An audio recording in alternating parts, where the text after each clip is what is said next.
Hello everyone. आज की इस वीडियो में हम लोग विलोपन विधि और प्रतिस्थापन विधि के बारे में बात करेंगे, है ना। यहाँ पर मैंने एक क्वेश्चन लिखा है। इस क्वेश्चन को हम लोग विलोपन विधि से भी सॉल्व करेंगे और उसके बाद हम लोग इसको प्रतिस्थापन विधि से भी सॉल्व करेंगे, है ना। तो दोनों विधि को हम लोग बहुत आसानी से समझेंगे इस वीडियो में। तो सबसे पहले हम लोग बात करेंगे यहाँ पर विलोपन विधि। तो फर्स्ट में हम लोग चलते हैं विलोपन विधि। तो यहाँ पर हम लोग लिख देते हैं इसको विलोपन विधि, है ना। अब देखो यहाँ पर एक क्वेश्चन लिखा हुआ है, आप लोग इसको देख सकते हो कि यहाँ पर 3x + 2y = 13, यानी कि एक क्वेश्चन में हम लोग को दो समीकरण दे रखी है ना। तो यहाँ पर हम लोग सबसे पहले क्वेश्चन को लिखेंगे 3x + 2y और इक्वल टू में मेरे पास 13, और यहाँ पर है 2x एंड प्लस 3y और इक्वल टू में मेरे पास 12, है ना। तो हम लोग को विलोपन विधि से इसको सॉल्व करना है। अब आप लोगों ने ये चीज जानी होगी कि यार हम लोग इसको किस तरीके से सॉल्व कर सकते हैं, है ना। मतलब कि इसमें करना क्या है हमको। तो देखो इसमें करना ये है कि आप लोगों को वेरिएबल दिख रहे होंगे दो, x और y, है ना। दोनों इक्वेशन में दिख रहे हैं। तो हम लोगों को करना कुछ नहीं है, इन्हीं दोनों की वैल्यू हम लोग को निकालनी है, x और y की वैल्यू, है ना। तो इसका मतलब ये है इस क्वेश्चन को करने का कि हम लोग को x और y की वैल्यू निकालनी है। तो सबसे पहले हम लोग विलोपन विधि से कैसे निकालते हैं x और y की वैल्यू। तो यहाँ पर देखो एक क्वेश्चन है, तो यहाँ पर दो समीकरण दी हुई है, समीकरण 1 और समीकरण 2। तो हम लोग इनको एक एक नाम दे देंगे, समीकरण 1 और समीकरण 2। अब यहाँ पर देखो विलोपन विधि में करते हैं हम ये है कि किसी एक टर्म वाले वेरिएबल, मतलब कि जैसे y है और यहाँ पर x है, अगर आपको x की वैल्यू निकालनी होगी तो आपको y को काटना पड़ेगा, है ना। यहाँ पर अगर x की वैल्यू निकालोगे तो y हमारा कैंसिल होना चाहिए, मतलब कि छुप जाना चाहिए, तभी हम लोग इसको घटाकर या जोड़ करके इसकी वैल्यू निकाल सकते हैं x की। अगर y की निकालनी हो तो हम लोग को x कैंसिल करना पड़ेगा, तो हम लोग को y की वैल्यू आ जाएगी। तो अब मैं क्या करता हूँ, सबसे पहले मैं x की वैल्यू निकालना चाहता हूँ। तो x की वैल्यू निकालने के लिए मेरे ये जो दो टर्म है, यानी कि दोनों इक्वेशन में 2y और 3y, इनको सेम होना पड़ेगा। जैसे यहाँ पर 2y है तो यहाँ पर भी अगर 2y होता तो मैं इसको आसानी से घटा देता और उसके बाद मैं x की वैल्यू अपनी निकाल लेता, है ना। तो हम लोग क्या करेंगे, सबसे पहले इनको कैंसिल करने के लिए अगर मैं इस इक्वेशन में इनको सिमिलर बनाना चाहूँ, तो अगर मैं इस इक्वेशन में 3 से मल्टीप्लाई कर दूँ और इस वाली इक्वेशन में 2 से मल्टीप्लाई कर दूँ, यानी कि इस 3 की मल्टीप्लाई तो इसमें कर दूँ और इस 2 की मल्टीप्लाई इसमें कर दूँ, तो तभी ये बराबर हो पाएंगे, है ना। अब होंगे कैसे हम लोग यहाँ पर समझते हैं। तो मल्टीप्लाई करने पर मेरा क्या आएगा, यहाँ पर देखो, तो यहाँ पर आ जाएगा, इसको ऐसे लिखो स्टेप 1, है ना। स्टेप 1 में हम लोग मल्टीप्लाई करना है। तो यहाँ पर हो जाएगा 3 से अगर मैं मल्टीप्लाई करूंगा तो 3 से कितने होते हैं 9, तो यहाँ पर तो ये 9x हो जाएगा एंड प्लस, और यहाँ पर ये कितना हो जाएगा 3 दूनी 6, तो यहाँ पर हो जाएगा 6y और इक्वल में ये कितना हो जाएगा 3 3 जा, मतलब कि 13 की 3 से मल्टीप्लाई करेंगे तो कितना आएगा 13 या 39, है ना। तो यहाँ पर 39। अब इस 2 की मल्टीप्लाई हम लोग इसमें भी करेंगे, है ना। तो 2 2 से कितने होते हैं 4x और यहाँ पर कितना हो जाएगा 3 दूनी 6y और यहाँ पर हो जाएगा 12 दूनी 24। अब यहाँ पर आप लोग आराम से देख सकते हो कि 6y ऊपर वाली इक्वेशन में भी है और नीचे वाली इक्वेशन में भी, है ना। इनको हम लोग नाम देते हैं इक्वेशन नंबर 3 और इक्वेशन नंबर 4, है ना, इस तरीके से। अब यहाँ पर देखो अगर मैं इस वाली इक्वेशन में घटा दूं, मतलब समीकरण 1 और 2 को अगर मैं घटा दूं आपस में, तो मेरा 6y और 6y आराम से कैंसिल हो जाएगा। तो यहाँ पर लिखेंगे हम लोग समीकरण 1 व 2 को घटाने पर, समीकरण 1 व 2 को घटाने पर, यहाँ पर हम लोग ये चीज लिखेंगे घटाने पर, है ना। तो जब मैं इसको घटाऊंगा तो नीचे वाली जो इक्वेशन है तो इसके चिन्ह तो चेंज हो जाएगा। अगर आप लोग किसी भी इक्वेशन में मल्टीप्लाई करोगे x की, जैसे यहाँ पर 4x + 6y से अगर मैं मल्टीप्लाई करूँ माइनस की, तो ये कितना हो जाएगा माइनस का 4x और ये माइनस का 6x, है ना। चिन्ह तो बदल जाते हैं आपस में। तो नीचे वाली इक्वेशन के, मतलब कि इक्वेशन के हम लोग चिन्ह बदल देंगे। तो 6y = 39 और यहाँ पर ये जो आ जाएगा, ये आ जाएगा माइनस का 4x और ये कितना आ जाएगा प्लस 6y, तो इसको हम लोग माइनस का लिखेंगे। और यहाँ पर 24 है तो इसका भी माइनस, है ना।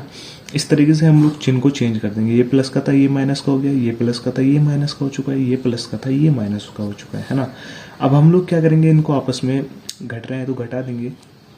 तो 9x में से हम लोग 4x को माइनस करेंगे तो कितना आएगा 5x आएगा, और 6y में से अगर मैं 6y को माइनस करूंगा, ये सॉरी y है हमारे पास, 6y में से 6y को माइनस करूंगा तो मेरे पास आएगा 0, है ना।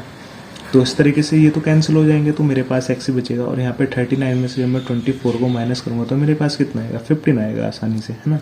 अब यहाँ पर देखो एक ही वेरिएबल बचा है जो कि मेरे पास x है, तो इसी की वैल्यू आएगी वो हमारे पास, है ना। तो x को ऐसे लिखेंगे हम लोग और 15 के अपॉन में इस 5 को पहुंचा देंगे। अगर ये वाली संख्या इधर मल्टीप्लाई में हो और अगर मैं बराबर के इधर ले जाऊँ तो ये अपॉन में जाती है ना।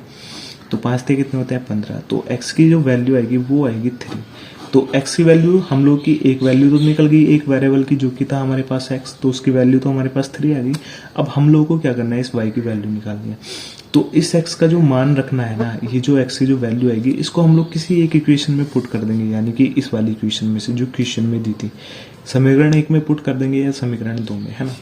तो यहाँ पर समीकरण 1 क्या दे रखी है, x का यहाँ पर लिखेंगे हम लोग x का मान समीकरण 1 में रखने पर, x का मान समीकरण 1 में रखने पर, है ना, इस तरीके से। तो समीकरण 1 में देखो क्या दे रखा है, 3x + 2y और इक्वल टू में 13। अब ये वाली समीकरण 1 मत रख देना जिसमें आप लोग 3 से मल्टीप्लाई भी हो रही है ना, तो आप लोग इतना रखना, बस इतना हिस्सा है ना इस समीकरण का। ये तो 3 वाला तो हम लोगों ने स्टेप 2 में ही किया था, है ना।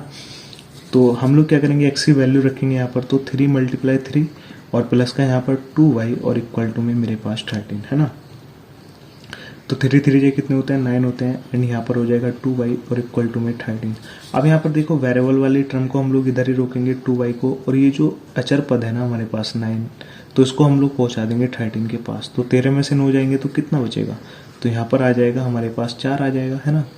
तो 13 में से 9 जाएगा तो 4 बचेगा, और 2 से जब मैं 4 को डिवाइड करूंगा तो कितनी बार जाएगा, ये 2 बार। तो y की जो वैल्यू आएगी मेरे पास 2 आएगी। अब हम लोग बात करते हैं प्रतिस्थापन विधि की। देखो यार, हम लोग ने विलोपन विधि तो बहुत अच्छे से समझ ली, x और y की वैल्यू हम निकालने के लिए क्या क्या करते हैं, है ना। अब हम लोग बात करते हैं प्रतिस्थापन विधि की। तो यहाँ पर देखो प्रतिस्थापन विधि, यहाँ पर मैं लिख लेता हूँ प्रतिस्थापन विधि। प्रतिस्थापन विधि सेकंड विधि में हम लोग चल रहे हैं ना। तो यहाँ पर हम लोग फिर से क्वेश्चन लिखेंगे। यहाँ पर पहला क्वेश्चन दे रखा है कि 3x + 2y और इक्वल टू में 13, और यहाँ पर 2x + 3y and equal to में 12। अब विलोपन विधि में हम लोग करते ये थे कि किसी एक पद को हम लोग कैंसिल करते थे, देन उसके बाद हम लोग किसी एक वेरिएबल की वैल्यू निकाल लेते थे। बट इसमें हम लोग क्या करेंगे, इसको सबसे पहले समीकरण 1 मानो और इसको समीकरण 2। इसमें हम लोग किसी एक समीकरण से किसी एक वेरिएबल की वैल्यू निकालेंगे। जैसे हम लोग यहाँ पर देखते हैं स्टेप 1 में, तो स्टेप 1 में हम लोग जब चलेंगे तो इसमें मैं लिख दूंगा समीकरण 1 से, मतलब कि इसका लिखने का मतलब ये है कि जो भी मैं करूंगा अब वो इक्वेशन नंबर 1 में ही करूंगा, है ना। तो समीकरण 1 से चलेंगे हम लोग, समीकरण 1 को लिख लेते हैं यहाँ पर।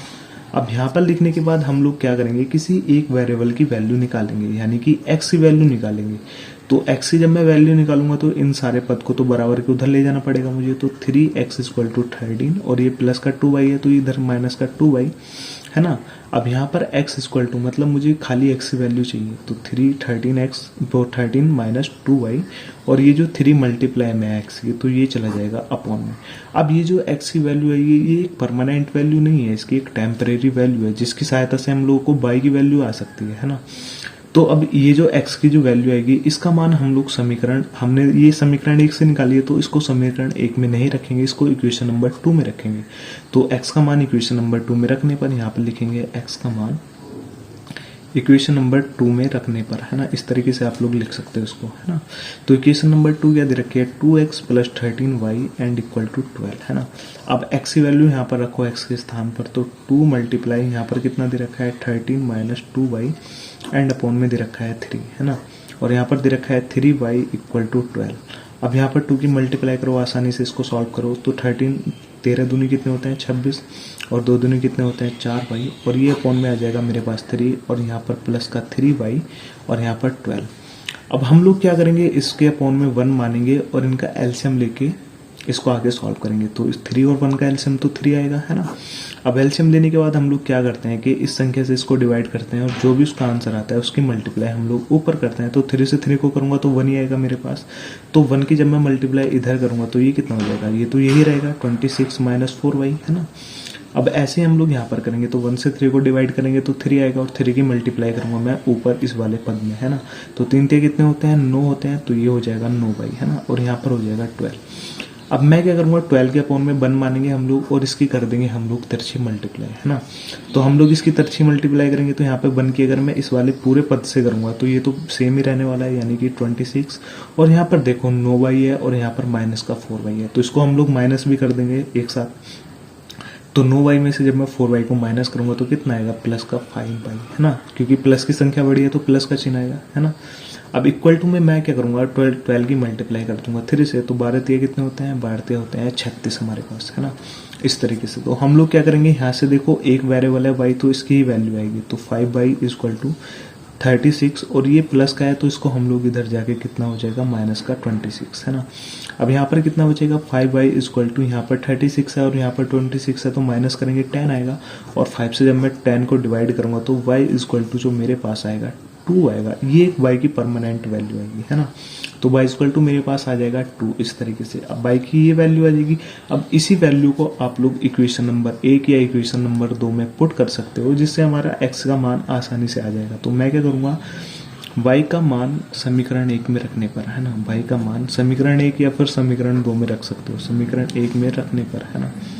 तो यहाँ पर मैं समीकरण 1 क्या दे रखे है 3x प्लस 2y और इक्वल टू में 13 है ना। तो यहाँ पर मैं y की वैल्यू रखूंगा, y के स्थान पर 2 रखूंगा तो यहाँ पर 2 और इक्वल टू 13। तो यहाँ पर कितना बचा 3x और ये कितना हो जाएगा 4 इक्वल टू 13। तो 3x इक्वल टू 13 और ये 4 प्लस का है तो इधर जाके कितना हो जाएगा माइनस का 4। तो ये यहाँ पर हो जाएगा 3x इक्वल टू 13 में से हम लोग 4 को माइनस करेंगे तो कितना आएगा 9 आएगा हमारे पास और 3 से 9 को डिवाइड करेंगे तो 3 आएगा। तो x इक्वल टू मेरे पास कितना आ जाएगा 3।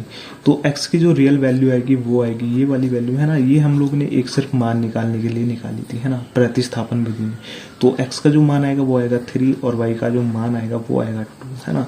तो इस टाइप के क्वेश्चन में हम लोग x और y की वैल्यू निकालते हैं। जैसे विलोपन विधि हमने की थी तो उसमें भी x की जो वैल्यू आ रही थी वो कितनी आ रही थी 3 और y की जो वैल्यू आ रही थी 2 आ रही थी। सेम इसी तरीके से प्रतिस्थापन विधि में वैल्यू सेम आने वाली है, बस आप लोग को विधि समझ में आनी चाहिए कि क्या क्या करते हैं हम उस विधि में है ना।